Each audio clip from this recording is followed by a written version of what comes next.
Transição profissional bem-sucedida. Ele vem do universo do futebol, jogou 7 anos na Europa, tem no currículo a disputa da competição de clubes mais importante do planeta, a Champions League, além de ter defendido as cores do Brasil na seleção.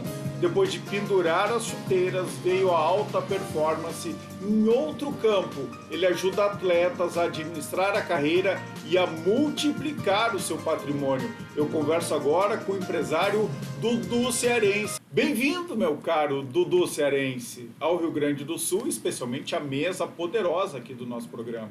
Primeiramente, obrigado pelo convite, Orestes. Que mesa poderosa, hein? Que mesa, obrigado de verdade. Espero que seja um bom papo de altíssimo nível. Com certeza vai ser. Primeiro, eu vou lá para o início. Eu quero saber aonde tu nasceu, quantos irmãos tu tem e o que teu pai e a tua mãe faziam.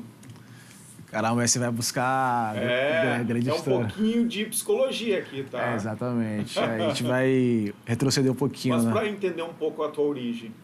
Então, a minha origem, eu sou natural de Fortaleza, tenho mais 2 irmãos, somos em 3, eu sou do meio. Fortaleza capital mesmo. Fortaleza capital. E qual o bairro de Fortaleza? O bairro, na comunidade chamada Vila Manuel Sátiro.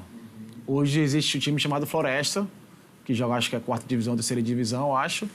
Comecei num bairro ali, na comunidade, jogando no calçamento mesmo. Bairro simples. Simples, comunidade simples, muito simples. Teu pai e tua mãe faziam o quê? Meu pai, até hoje, é técnico de raio-x. Ah, é? Não sai do trabalho. Olha só. Não sai. Minha mãe foi vendedora por muitos anos, depois tiraram do trabalho. Ela hoje é aposentada, enfim. E quantos irmãos? Tenho mais 2 irmãos, um tem 40... 2 homens? 2 homens. Tentaram também jogar futebol, não conseguiram. E aí, vamos estudar, né? Também formei eles, um é formado em administração, o outro em marketing, né? E por que, então, essa paixão pelo futebol? Aquela coisa de guri mesmo, de menino, né? Começar a jogar ali, pelada na rua, e aí, tanto é que vocês 3 tentaram a carreira. Então, Horácio, eu costumo dizer que eu nasci com um dom, né? Então, eu sabia que tinha um dom, mas eu queria algo melhor para mim. Então, eu comecei a jogar na rua, então todo mundo falou, cara, você joga muito bem, vai jogar futsal. Eu comecei a jogar futsal no BNB, depois ABB, lá em Fortaleza. Com quantos anos? Isso com 12, 13 anos. Aí eu ganhei uma bolsa de estudo numa escola, que era o Darwin, que também, nesse processo de amizade, o Marcelo Paes, que é o presidente de Fortaleza, um amigo e irmão de infância, também começamos juntos, salão, futebol de campo. Ah, ele chegou a jogar, então? Jogou futsal. Era um grande... dos melhores dirigentes que o Brasil tem. Sim, um pivô. E aí tinha essas amizades, começamos a jogar bastante. Fiz um teste no Ceará com 15 anos, passei logo em seguida, fiz o contrato com o Ceará. Só que eu tinha 14, 15 anos, comecei a arrebentar. E aí teve um Clássico Rei, eu não fui. E aí eu fiquei com muita raiva, não quero mais jogar no Ceará. É mesmo? Não quis mais, saí, fui jogar o time dos amigos, que era o time do União, que se chamava, que também era federado. E aí tinha a Copa Raimundo Fagner, de Sub-15, eram todos os bairros de Fortaleza praticamente, eram 32 equipes na época. E aí fomos até a final, fui campeão, fiz o golaço nesse jogo. Em cima do Ceará? Não, era outra equipe, aí tinha um olheiro do Vitória, gostou demais de mim, chamou meus pais, olha, eu tenho um convite pro seu filho para jogar no Vitória. E quantos anos tinha? Tinha 15 anos. 15 anos, muito cedo. E eu saí de casa com 15 anos, peguei um voo rasteiro, né, de ônibus de Fortaleza a Salvador, com R$10 no bolso somente. É mesmo? E um sonho. Minha mãe, você tem coragem? Não, filho. Não, mãe, eu vou mesmo, é meu sonho, vou correr atrás. Enfim, cheguei lá, quando cheguei tinha 60 garotos para fazer teste. Ah, tu foi para fazer um teste? Teste, então. 15 dias. Teste, normal. Só que eu tinha aquele sonho. E eu não tinha plano B na minha vida. Eu queria ser atleta profissional. Só pensava nisso? Só pensava nisso. Eu fiz um pouco esse caminho aqui, joguei bem, segundo consta, né? Sim. Quem disse que jogou bem não foi profissional porque não jogava tanto. É verdade. Mas eu jogava muito bem, jogava no interior, cheguei a jogar aqui no Caxias. E aí quando eu vim pro Internacional para levar a sério, eu encontrei uma outra realidade. E a que mais me chamava a atenção é que tinham garotos ali que aquela era uma obsessão para eles, e era a única opção de vida. Eles só pensavam e só queriam ser jogador de futebol. E eu pensava, será que vai dar certo? Eu tinha aquelas dúvidas, né? Sim, total. E se não der, o que eu vou fazer? O que eu vou estudar? Ou seja, não estava 100% focado. Eu não tinha dúvida. E eu não era melhor do que ninguém. Eu era mediano. Sim. Eu também não era muito pior, mas não era muito melhor. Total. Então era igual. E aí nessa fase ali, né, dos juvenil, juniores, hoje eles falam sub isso, sub aquilo, quem tem mais garra e quem quer mais faz diferença. Não é só o talento, tem que querer muito. Muito. Não, eu posso contar aqui milhões de histórias do que eu passei. Várias histórias, né? Milhões. Certamente tinha muitos garotos que jogavam melhor que tu, inclusive. Exatamente. Mas que ficaram pelo caminho. Exatamente. Porque não tinham tanta persistência. Eu abri mão de muita coisa, né? Eu não tinha final de semana. Não tem sair com os amigos, não tem namorar, não tem tomar um traguinho. Eu não queria namorar, não queria namorado, eu queria jogar futebol, eu queria vencer. Então, praticamente, eu fui induzido a que sentido? Não, você ainda é juvenil, vai ter que subir e descer a escada. Eu fui lá na concentração, me tiraram da concentração. Então, tive ali o obstáculo que poderia me tirar o foco. Mas eu não queria. Não, eu quero isso, eu vou enfrentar e vou pra cima, entendeu? Não tinha escolha. E ninguém conhece os bastidores de vestiário, né? Que eu digo assim, um vestiário de profissional, ele é muito melhor do que das categorias anteriores. Porque todo mundo é concorrente. Não tem time lá no juvenil, nos juniores. Todo mundo quer se dar bem na profissão. Exatamente. Então, quem começa a destacar, chega alguém do lado e diz, olha aqui, ó, para de jogar essa bola aí, senão te arrebentar depois do treino. Não tem isso. Tem sacanagem na concentração, tem um monte de coisa. Não tem muito. Se fala muito sobre isso, mas eu costumo dizer que o atleta, ele vai performando e que mais? Ele cresce e ele vence no imprevisto. Em que sentido? Você falou, juvenil, juniores, sub-15, sub-16, vai aquela escadinha natural para você profissional. Não existe isso. Não tem. Não tem porque tem os imprevistos, né? E esses imprevistos, o que acontece? Sai um atleta profissional machucado, lesionado, ou quem está jogando viaja à seleção, quem está na base precisa treinar no profissional para completar o profissional.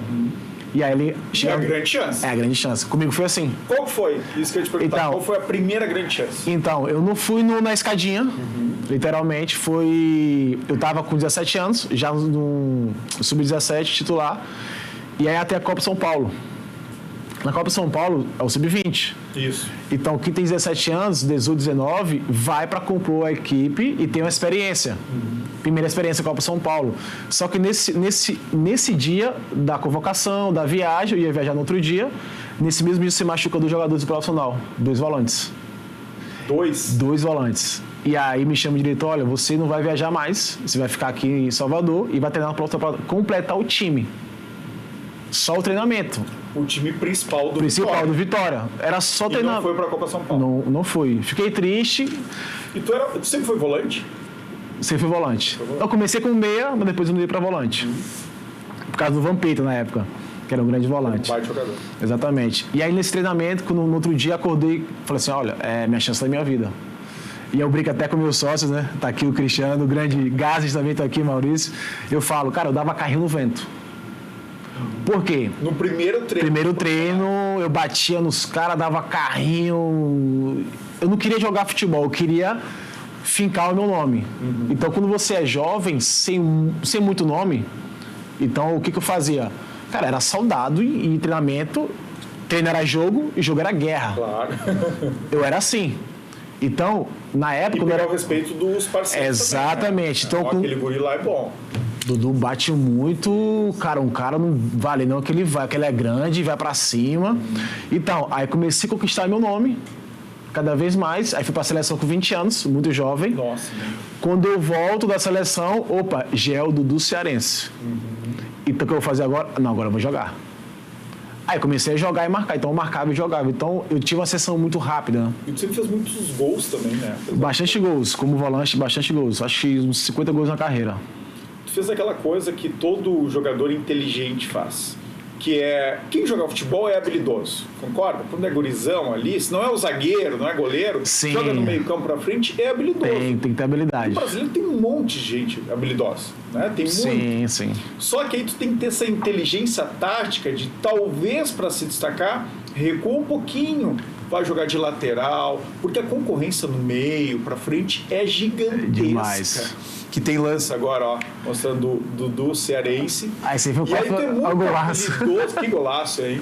Aí tem muito habilidoso, tu desce um pouquinho para marcar, mas aí quem é volante e sabe jogar bola tem um diferencial importante na carreira. Sim, a gente costuma dizer que é o cérebro do time, né?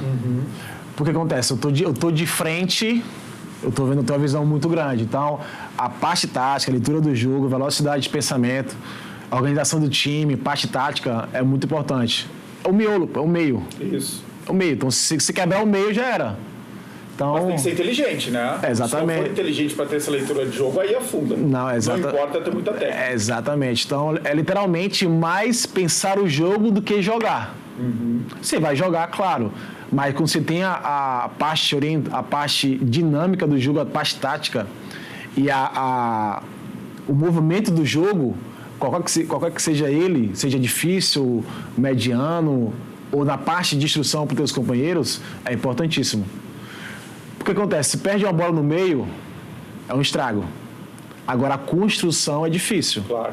Para você só marcar é fácil, mas construir é muito difícil. Então, eu tive um ensinamento muito grande com um treinador espanhol, Ernesto Valverde, trabalhando no Barcelona. Ele falou assim, quem dita o jogo é você. Então, se imagina como o carro e você é o para-brisa. E você dita o jogo onde você quer. O ritmo é teu. Então, acelera, diminui, organiza a equipe. E está cada vez mais moderno isso, os técnicos procurando muito volantes, né, construtores e que pensem no jogo. Exatamente, porque na época era o jogador box to box, né? Que marca e chega na área. Hoje não, hoje eles pedem mais atletas que saibam jogar e saibam marcar. Porque se eu marcar, você perde um atleta. Mas tem essa leitura de jogo no ecossistema, na parte de construção da equipe, ter esse cara é essencial. Eu não te chamei aqui para falar da tua carreira de futebol, mas ela é importante para entender o teu momento, né? Que claro, o Poder RS não é um programa sobre futebol, é um programa sobre gente, sobre pessoas e sobre empreendedores. O que eu mais ouço aqui, né, são grandes líderes, mas com um caráter especial, com uma atenção especial para os empreendedores. Mas eu quero entender isso e agora eu estou entendendo como é que tu se torna um empreendedor fora do ramo do futebol.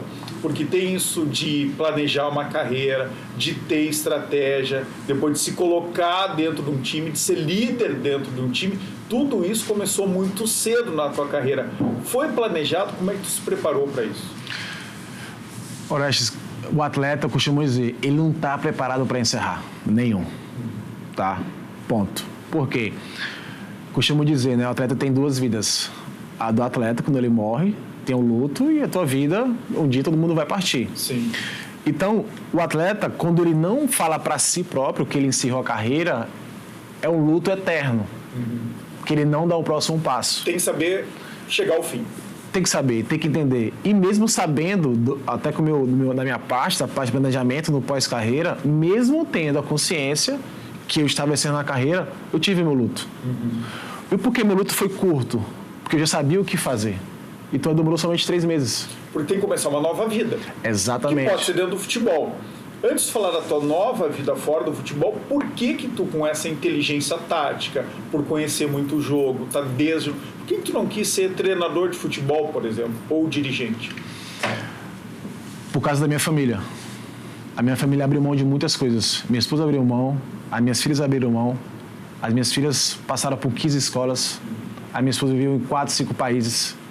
E eu falei assim, eu não preciso viver mais isso. Quem está de fora acha isso maravilhoso, olha a oportunidade que teve, conheceu muitos lugares, mas isso é muito difícil no dia a dia e sacrifica todo mundo.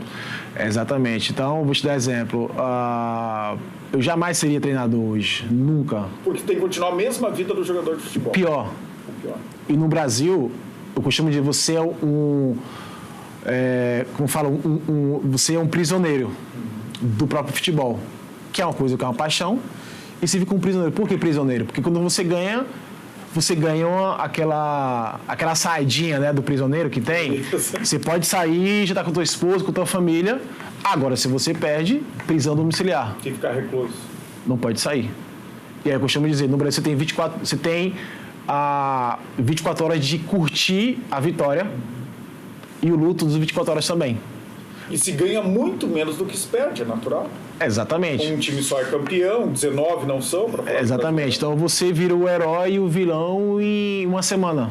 Só que tem um grande detalhe, mexe com tua família, rede social, ameaças. Claro. Você vira alvo do clube, se tem muito nome ou não. Tuas filhas viram alvo da escola. Então, quem é o torcedor, ele não tem noção disso. E o torcedor não quer saber disso. Ele tá certo. Eu não tô nem pra ir. Mas é o seguinte, lá de cá tem um ser humano.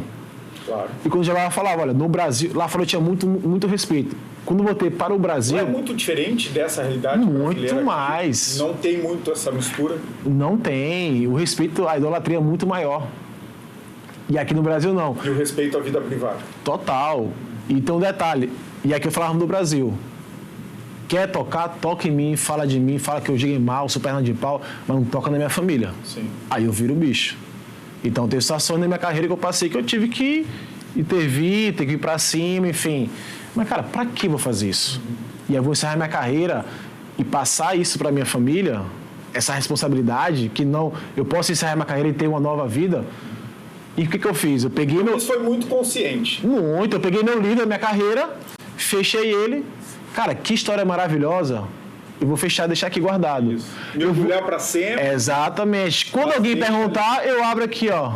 Cara, aconteceu isso, legal, mas tá no passado. E aí, como é que tu se preparou, então, para viver a nova vida? Então, aí em 2014 eu tinha feito um curso de finanças... Primeiro fala do teu luto, dos 3 meses. Como é que foi esse luto? Que foi curto? Nossa, doeu. Doeu.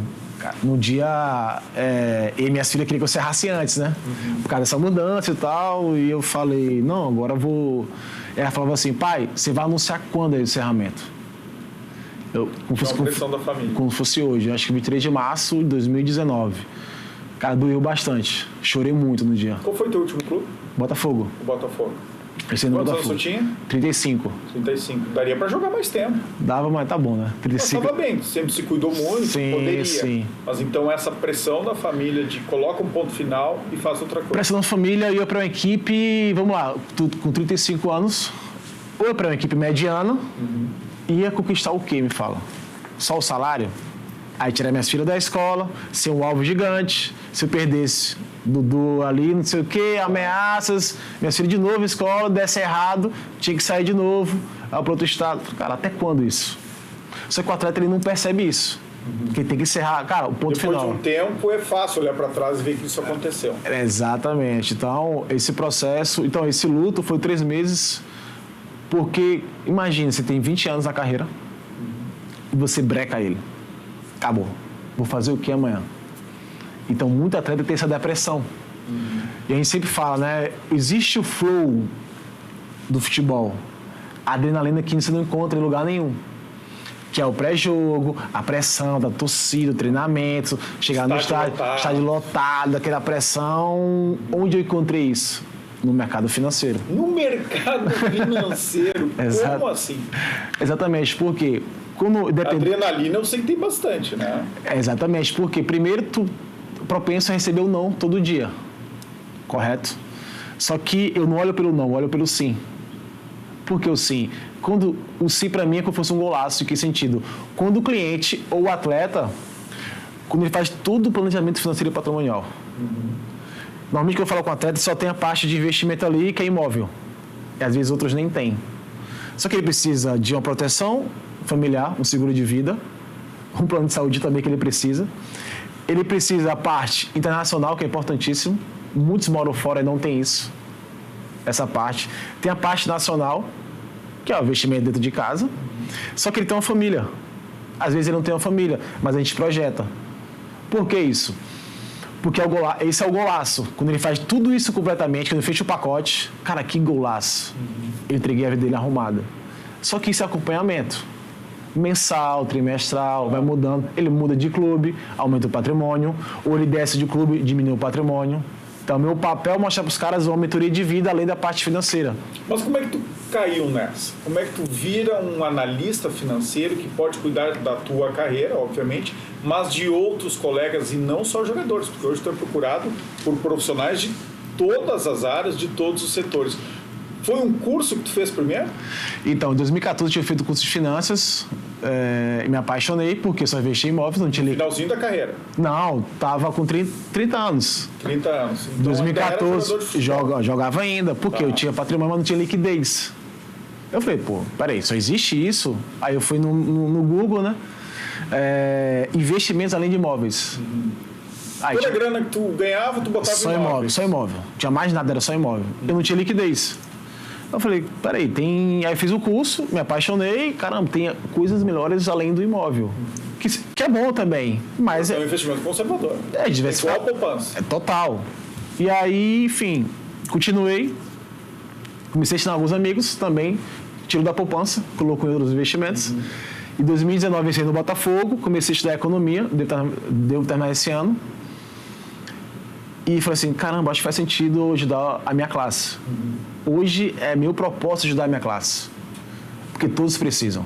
Todos. Consigo falar com todos? Não. Mas quem está comigo já está protegido.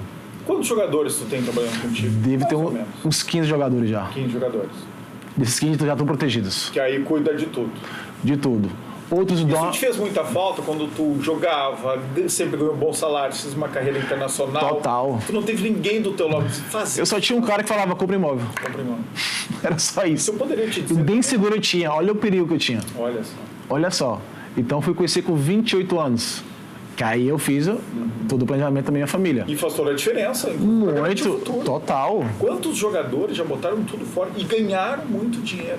Porque isso, comprava imóveis, aí não paga condomínio.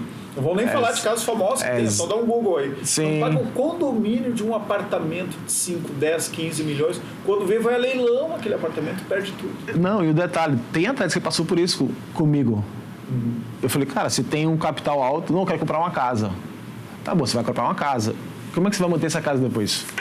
É a grande pergunta. Tem custo, né? Tem custo, teus filhos vão crescer, vai ter faculdade, vai ter escola, plano de saúde. Então, como é que você vai manter isso? Agora, se pegar esse capital grande e investir ele, pode te dar muito mais. Pode pagar teu apartamento, o aluguel do apartamento, pagar tudo. Então, te dá um planejamento. Só que isso eu mostro para eles. É diferente. Quem vai decidir são eles ou não. E tá tudo bem. Às vezes o cara, não, eu quero comprar realmente, tudo bem. Você volta aqui e eu te mostro. Só que é legal porque como tem já alguns que estão comigo desde quando eu comecei, desde 2020, tem muita gente comigo já. E esses caras já têm R$1 milhão na conta líquido. Começou lá com 50 mil. Ainda. E tá rendendo, tá multiplicando. Só que quando encerrar a carreira, o que vai acontecer? Aí é outra fase. O que eu vou fazer com esse capital? Aí eu direciono. Cara, qual o teu perfil? Tem cara que é muito analítico, tem cara que é muito comercial. Eu sou um cara muito comercial, muito relacionamento. Só que a gente tem que aprender a parte operacional também, para entender esse lado para eles. Tu estudou muito para chegar onde? Muito. E até hoje eu estudo. Porque o mercado ele é cíclico, ele é um ciclo econômico, né, literalmente. Então são ciclos mundiais e tem grandes crises financeiras. Então passando por uma fase teve essa parte da nova mudança política, arcabouço fiscal, a mudança de impostos. O que acontece? Não estão numa recessão, mas já está sofrendo um pouquinho a parte da política fiscal, geopolítica também. E por mais que tenha isso, o Brasil é um dos grandes países emergentes do mundo. Só que eu falo, beleza, faz parte. Mas uma parte dolarizada é importantíssimo. Claro. É sempre importante. Muita gente está apostando, né, depois da troca de governo Bolsonaro, do governo Lula, o dólar deu uma recuada, todo mundo apostando numa tendência de baixa. Eu sei que tu orientou, né, os teus clientes, claro. Olha, esse dólar vai subir, quem quiser ganhar dinheiro tem que investir aqui. Está em 5,50. Mas o dólar é a maior moeda do mundo. São as maiores economias do mundo. Você vê um dólar pagando, o americano pagando 5,5 ao ano em dólar, antes era 2% ao ano. Nossa. Então, a economia americana ela cresce com emprego, com muitas possibilidades. No Brasil, não, quer se abraçar somente a taxa de juros, que é alta, mas tem inflação. Se pegar juros reais de verdade, é 6% ao ano. Compreendeu? Então, a gente estuda bastante para esses momentos. Porque o atleta, ele não quer saber disso, tá? Taxa de juros. Detalhes. Não quer detalhes sobre a taxa de inflação, volatilidade, drawdown, Markowitz, tudo que é a parte técnica de estudo, na parte por trás da operação, ele não quer saber disso. Ele quer saber quanto eu vou ganhar nesse mês. Isso. Quanto eu vou ganhar no próximo mês. Eu falei, cara, não é sobre isso.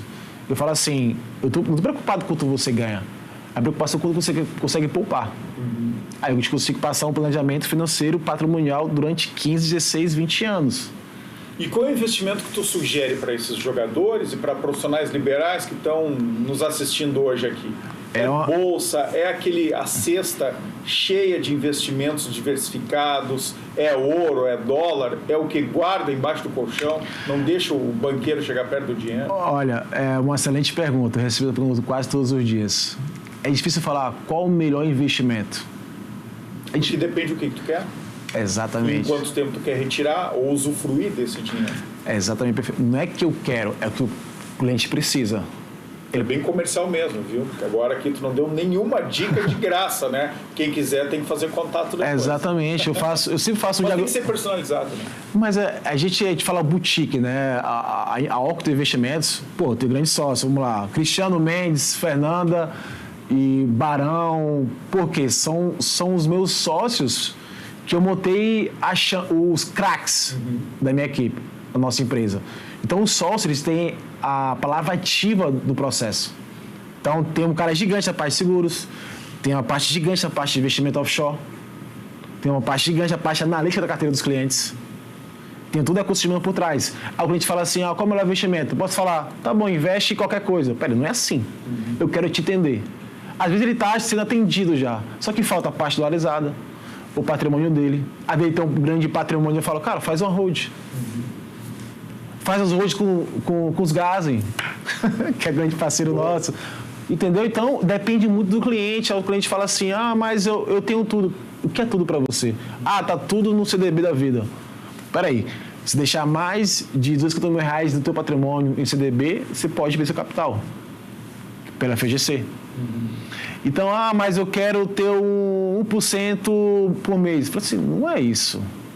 Então, eu vou olhar o que ele precisa realmente, a gente traça o planejamento para ele financeiro e patrimonial. Tem que ter muito dinheiro para ser teu cliente? Claro que não. Por quê? Não precisa ter muito dinheiro. Porque começa um novo hábito.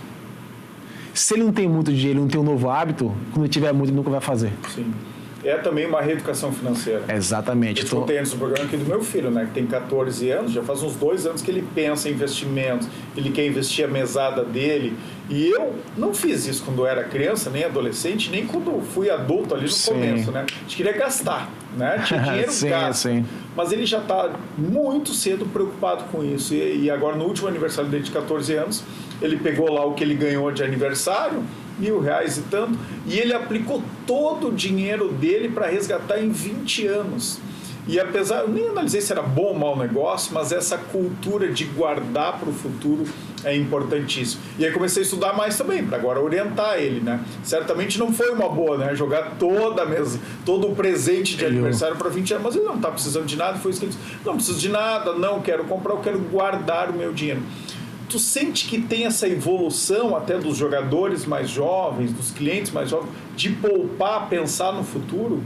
Acho que a nossa geração foi um pouco mais imediatista, né? De tem dinheiro gasto. Hoje, vou dizer, tá pouco, tá? Ainda tá começando muito? Ainda tá iniciando? Ainda tá iniciando. Porque eu falo com todos os atletas, a maioria não tem. Não tem. Primeiro porque... Pega o dinheiro, compra um carro, compra uma casa. Exatamente. Que é o imediatismo, né? Daquele, o cara tá com um jogador do lado, o cara ganha 1 milhão por mês e quer um carrão, o cara começou a carreira agora, quer o mesmo carro. Não, o cara comprou uma casa, não sei aonde, quer a mesma casa. Cara, não é sobre isso. Sim. E aí você falou, a parte da educação financeira. Na escola não tem. A escola do seu filho com certeza tem isso. Tem. Todas não têm. Então, para você ver, começa lá de trás, na educação financeira, na escola. Não tivemos isso na escola. Então, imagine você falar para um atleta que vem da periferia sobre isso. O atleta ele não sabe tangibilizar o que é R$50 mil, claro. R$10 mil. Então, por quê? Ele não estudou isso. Ele não sabe o valor daquilo, a luta que é para uma pessoa normal conquistar esse valor. Então, e aí eu começo, falei, cara, eu vou te ensinar a você entender aquela carteira de investimentos. Não precisa ser especialista como eu, mas eu vou te entender e vou te proteger. Por quê? Um dia eu posso partir, mas você está protegido. Claro. Então, o nosso trabalho... E é por isso que tu reuniu uma série de craques, mas cada um em sua posição também. Não adianta juntar no time só camisa 10 ou só camisa 7. Exatamente. Nós somos sócios complementares. Então, um complementa o outro. Então, é exatamente isso. Quando o atleta ele vem pensando, vou ficar rico amanhã. Não, peraí. A tua riqueza é o teu trabalho. Claro. Aí tem que pensar curto, médio e longo prazo. E aí são as caixinhas, né? Cara, que a longo prazo é a tua aposentadoria daqui a 15, 20 anos. Como o tempo é dinheiro, e eu prometi que a gente faria 30 minutos de entrevista, aliás, falei 20, né? Já gastei mais de 10 minutos aqui, quero te agradecer. Se você quer deixar uma rede social, um Instagram aqui da tua empresa, para quem quiser entrar em contato, aproveita que é de graça, por enquanto. Não, a nossa empresa se chama Octo Investimentos, o Instagram é Octo Investimentos, LinkedIn também é Octo Investimentos. Ótimo. Quem ficou TikTok também é Octo Investimentos. Boa. E a minha pessoal é Dudu Cearense DC. Então, quem quiser um diagnóstico financeiro gratuito, só entra em contato com a gente que a gente vai fazer com o maior prazer. Perfeito. Obrigado pela tua presença aqui no Poder RS. É isso, pessoal. Nessa terça-feira fria, muito gelada aqui em Gramado, a gente se despede do Poder RS. Obrigado pela audiência. Fiquem comigo. Voltem amanhã, na quarta-feira, aqui na Ubra TV. Uma boa noite, um bom friozinho a todos. Até lá.